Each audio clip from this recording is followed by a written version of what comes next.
way too much traffic today, and honestly I couldn't really pull or push the car to limits, and I'm just trying to get at least some useful content for later, because I'm planning some different kind. But yeah, just let's try to go from the fifth gear again.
Und ansonsten, ja, ich will bald, wie gesagt, das Auto auf Ethanol umtanken.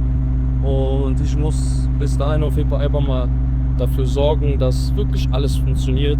Und dafür muss das Auto wirklich tipptopp einwandfrei laufen. Und ich meine gar nicht den Motor, sondern ich meine die ganze